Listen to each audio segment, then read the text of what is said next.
Rick, the critic, when she come into your place, yo, you best not forget it. She gon' tell you how it is, cause she's Rick, the critic. When she all up in your city, yo, you best not forget it. Let you know if she like it and if she get with it. Let the whole world know and be the first to admit it. Let you know if it's good and if she dig it, cause she's Rick, the critic. Rick, the critic, Rick, the critic, Rick, the critic. She the first to admit it if she can't dig it, cause she's Rick, the critic, Rick, the critic, Rick, the critic, Rick. Hi, I'm Rick the Critic, and I'm glad you're here today. Oh man, you don't want to miss this show. Sit down, just hold it. If you got to use the bathroom, just hold it, because you know we'll have a commercial within 15 minutes, and then you can go to the restroom. Listen, today we're going to talk about, I know that you heard about the Penn State, the Syracuse, New York, all, you know, the coaches getting fired and all the other things. Mr. Bill and I have been talking about this off and on for the past couple of weeks, and we both came up and heard some very interesting things that you guys haven't heard. And so that's what Mr. Bill and I do. We dig up the stuff that you haven't heard. So anyway, Mr. Bill is here today, and we're going to talk about the Penn State and the firing of the coaches. I think we had a couple of coaches and some other stuff going on. But anyway, Mr. Bill, are you here? Yes, Rick. How you doing today? Yay! Hey, I'm doing great. How are you today? Fine. Glad to be here. Oh, listen, I'm glad you're here. Listen, you know what? You know we have some controversy going on here. Listen, what's the word on the Penn State thing? You know, I'm a little confused too. I'm confused, Mr. Bill. I'm confused as to how it got from the 10 years ago to the. Could you kind of enlighten me here? I'm confused here. How it even came into the light? Yeah. Well, that was the number one. But the most recent, it happened recently. This young man came home and was talking to his mother and wanted to know about a weird site on the internet. And she put two and two together and figured the weird site was a sexual site.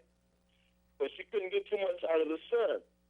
So she called his school, and schools have a way of getting things out of kids like that. So they put two and two together. When the boy went back to school, they talked to the boy, and the school figured out that something sexual happened to him, and that's how it all got blown up.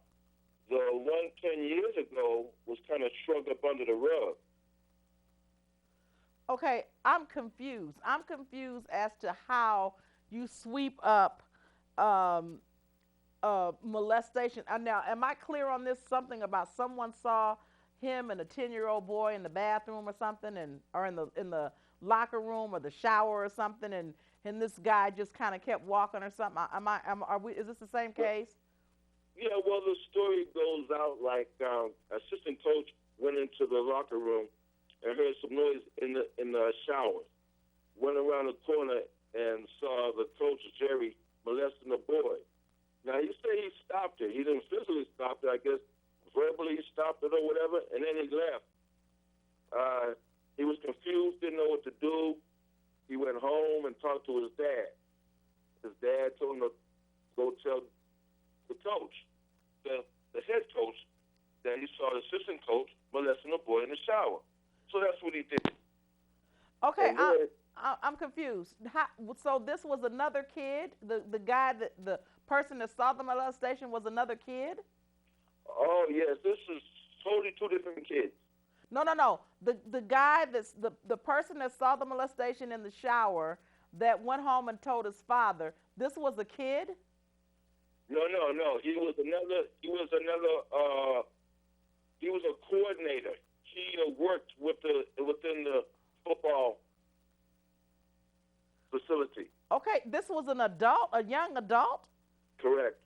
That just verbally said something and then went home to his father, and that was it? Well, yes, you have to understand that universities have different laws or different rules than we do. So when they see people like that, what they're supposed to do is go tell their superior instead of a layman like me and you would see it and go tell the police.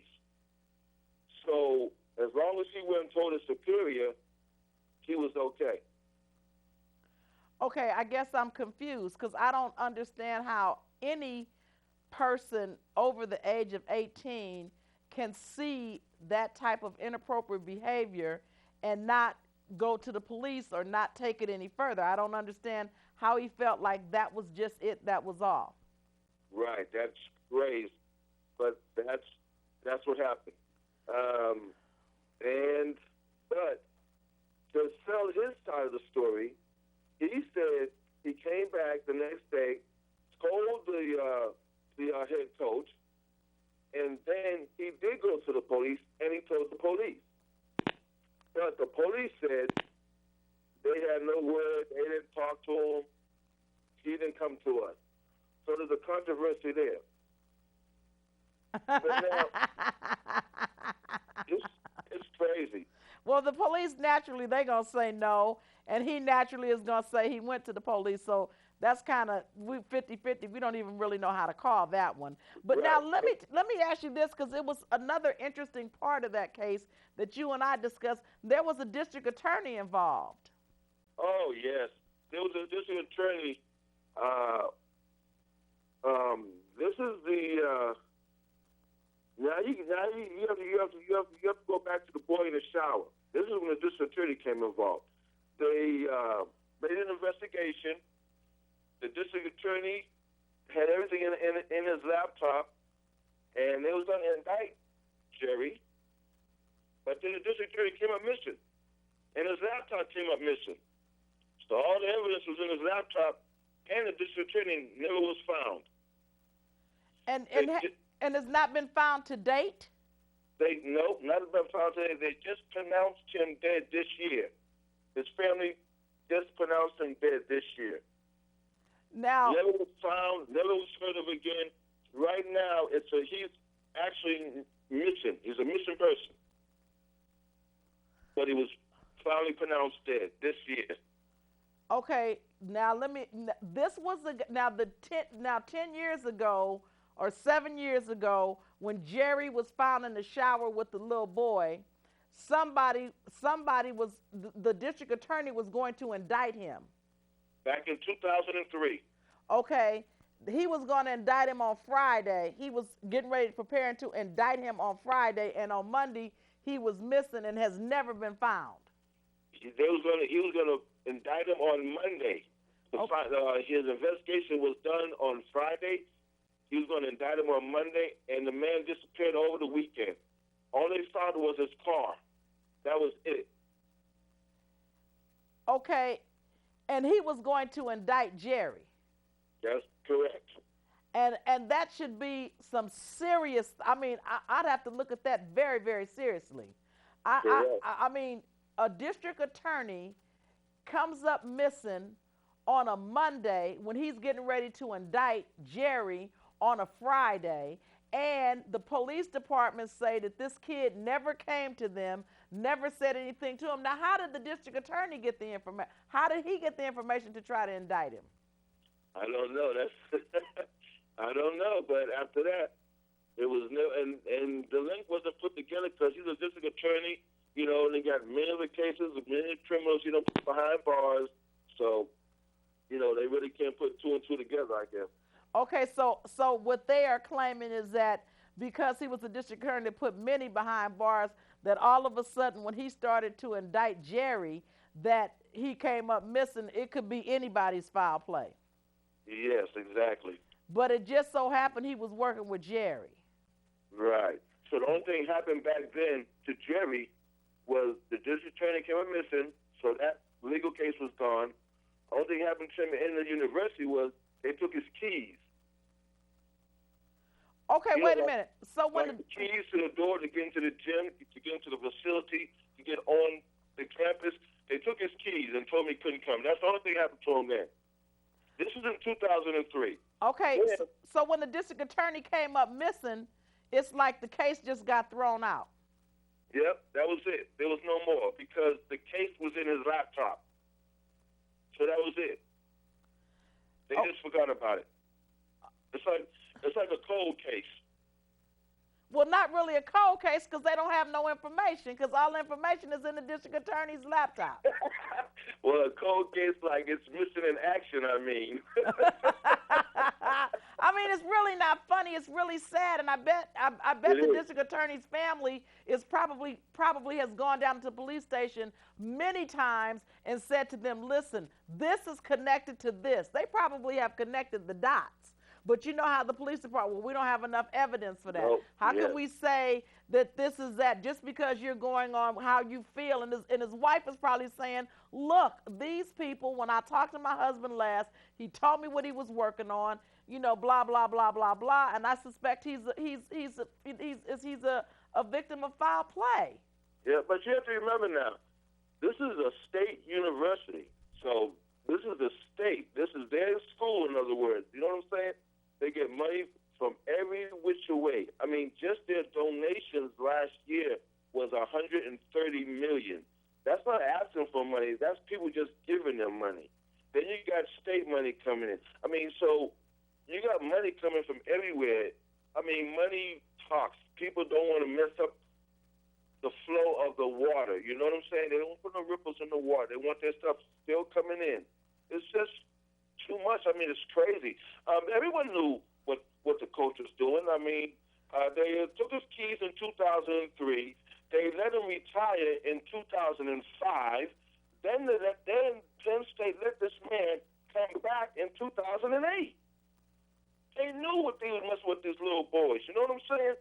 I guess they figured since they're little boys, they're not messing with the college kids, it's okay. I don't know. And to top it all off, this man had a foundation he started back in '77 for little underprivileged kids. And this is where they say he started touching all these kids at. I mean, it's crazy. This been going on for years. So now, are there any young adults, young men that are coming out and finally saying something? Yes, there's like 8 of them. He has something like 40 charges now against him. Now, this man, the accused, then hired an investigator. An investigator for what? What's he going to do, investigate himself? No.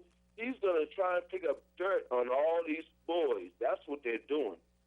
It's ridiculous. It's a he say, she say, and I mean, everyone knew Jerry, what the man was doing. Well, you know what? This is my thought, and you know how I play the devil's advocate. But in my mind, I want to believe that the guy that saw him molesting the 10-year-old, I believe when he left there and went to his father, I believe that Jerry had this foundation and they were passing little boys around, all of them. You know what I'm saying? I don't believe that Jerry is the only pedophile in this arena. I believe that Jerry is one person of many men you know what I'm saying, that are pedophiles, and that they all were all having fun with these children. I believe that once they start talking to these children, they will find that not just Jerry, but others were involved, because you don't just normally close your eyes to something like that. I mean, to me, even though the donations are big, I can see them saying, look here, Jerry, not just our keys, you're going to have to resign, and we don't care how you do it. We don't care if you say you got cancer. We don't care if you say your mama died or whatever, but you're going to have to, you're going to have to separate yourself from the college, and to keep us from pressing criminal charges against you, that's how we're going to do it. Yeah, they went on down the line. I mean, from the head coach to the president, they fired him. The university fired everyone except for the one who saw the boy in the shower with Jerry. They didn't let him go. Okay, listen, he's on permanent leave, paid leave. Listen, we're going to go to a break. We're going to come back, and Bill's got some more information. We're going to talk about Penn State. We're going to talk about Syracuse, the other coach that got fired, and just go use the bathroom, get your popcorn, come back and see us.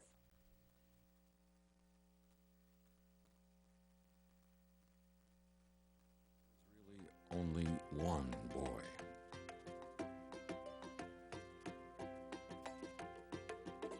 One girl.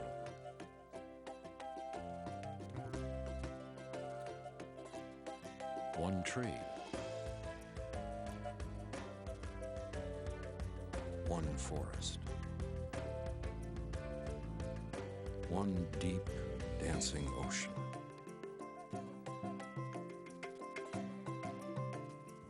one mountain calling. One handful of sand through our fingers. One endless sky overhead. And one simple way to care for it all. Please visit earthshare.org and learn how the world's leading environmental groups are working together under one name, EarthShare. One environment, one simple way to care for it. Okay, we're back. In case you weren't here and you missed it, we've been talking about Penn State and the disappearance of the district attorney that was actually looking into the case of Jerry and disappeared, and his family just this week or last week just announced, they had to pronounce him dead. He's been missing over 7 years, and so no one else seems to be connecting the dots except for me and Mr. Bill. Mr. Bill. Yes, Rick. Okay, listen. So now, I know we had to go to a station break, but quickly. So now, what about the other guy in New York? What is this thing all about? Oh, there's an assistant coach in Syracuse, New York. I think that team's called the Orangemen or something like that. That's the team Carmelo Anthony is from. But that assistant coach just got fired because there was more allegations. One person came out, then another person came out, and then they found a recording of his wife and one of the accusers on the phone. And they was talking about how how the assistant coach is, and she was asking just a lot of questions, and then come to find out they met up and then they had sex. So wait. You talking about the wife and the husband had sex with the boy? No. I'm talking about the plaintiff, the accuser, the one that was molested, called the coach's wife.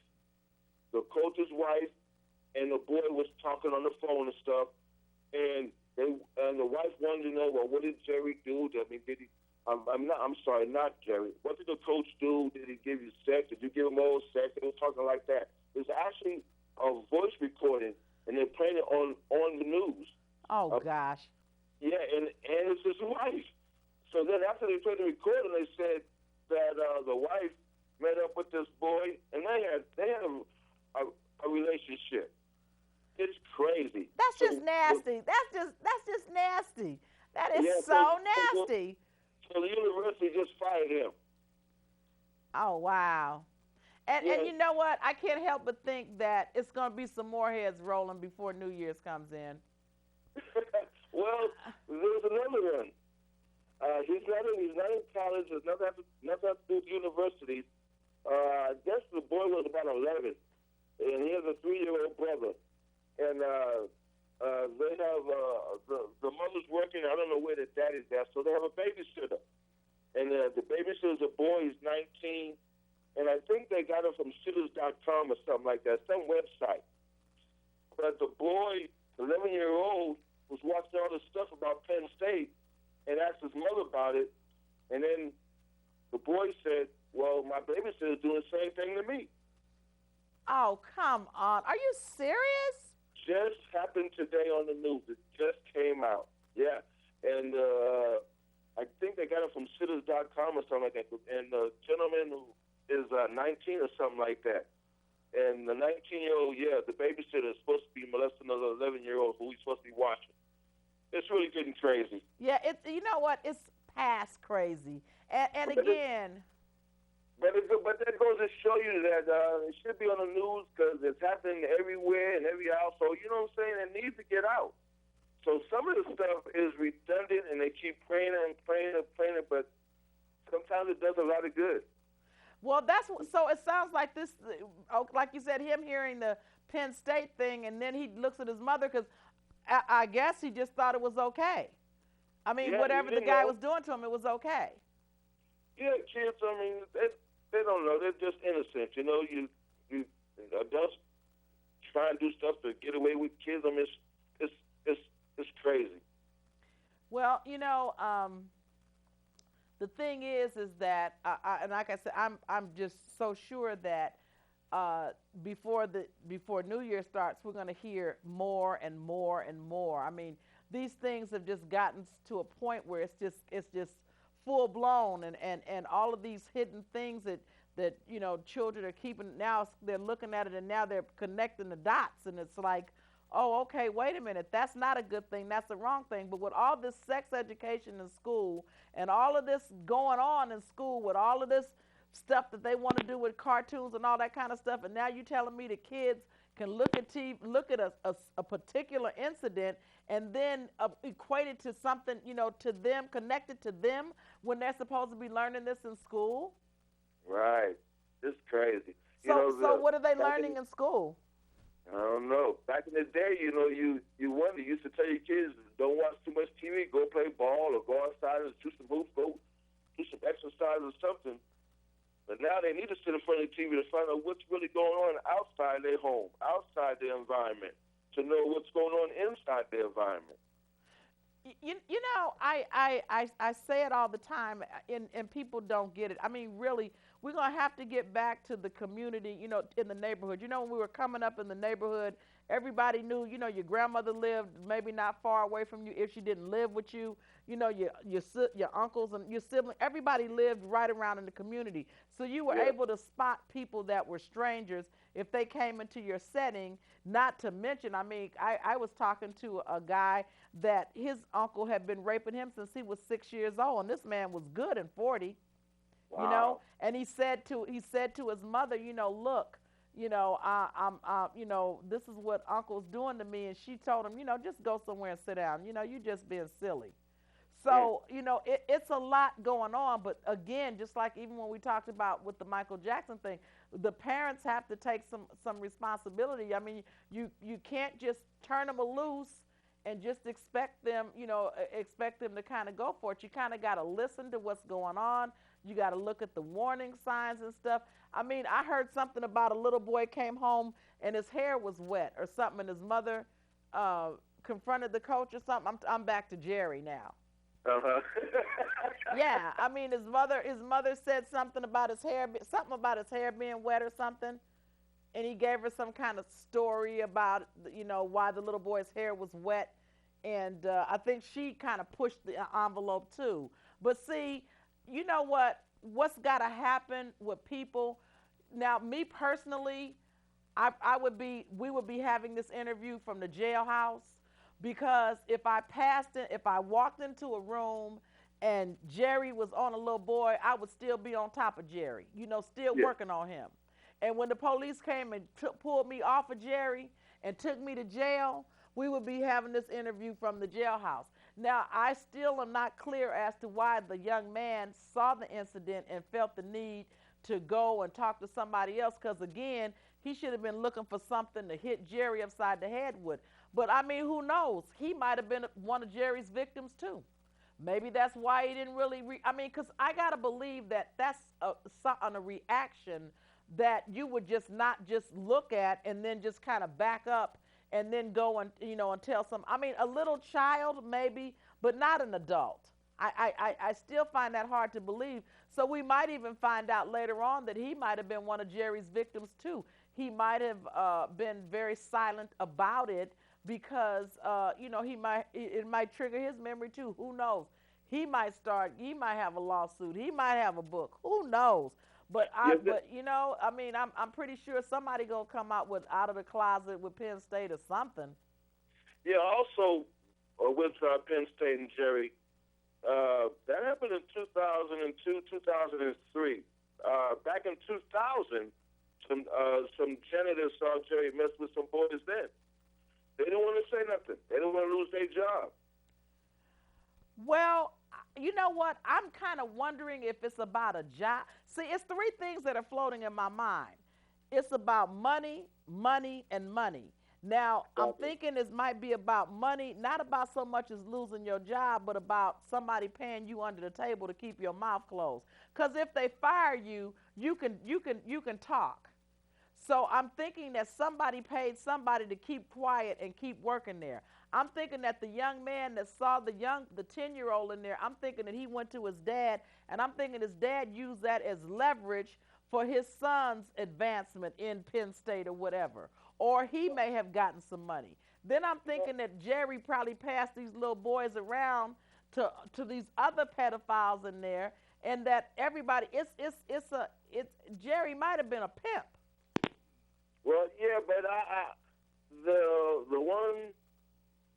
the coordinator who saw Jerry in the shower with the boy, they're not going to fire him because he's considered what you call a whistleblower, and you don't want to let go of the whistleblower because they're the ones who tell what's inside that's going on. You know what I mean? So Yeah, but they feel if they fire him, then that's like hurting the people who step up to tell the truth. In other words, you understand? The ones who step up to stop the things that are going on. So that's why he's on paid leave. I don't think they'll fire him. well, he's not They technically. fire everybody else except for those other janitors. Yeah, but he's not technically a whistleblower. I mean, when I think of a whistleblower, I think of the person telling it before he just got caught, and now he's telling it. I think of the whistleblower as running and telling it before they get caught. No, I'm talking about the gentleman who went and told on the coach that had the boy in the shower. Right. He didn't become a whistleblower until the issue came up, and then he just started talking. No, he was the one that got the DA started. Oh. This shower incident happened in 2002, 2003, where the district attorney missing. This is all that incident. Oh, so he did tell it. Yeah, he went to the coach, told the coach, and see, back then, they made a new law now, but back then, that's all that was required to do within the university is tell your boss. So the coordinator told the head coach that the assistant coach was in the shower with the boy. The head coach went and told his boss, the athletic director. The athletic director went and told the president. All the motherfuckers got fired because it was like a cover-up. They know damn well she should have still been there. Well, the thing is this. Okay, so he is technically a whistleblower. Yes. Okay. Well, you know what? I'm glad that he did say something, so I guess he probably laid dormant because if the district attorney came up missing and nobody said anything about it, he probably figured that he could possibly be next. And so maybe that's why he kind of stepped back into the shadows until it came out real big, and then he got with it. But now listen, this is all the time we have. Mr. Bill, please tell me you'll come back and next year we'll be talking again. Okay. Absolutely. Listen, thank you for joining in. I hope you got a lot of insight on the Penn State and all the other stuff going on. Mr. Bill is here. We had a good time. We shared some information with you. I am so glad we had this time together. Have a wonderful holiday, and I look forward to coming into your living room next week.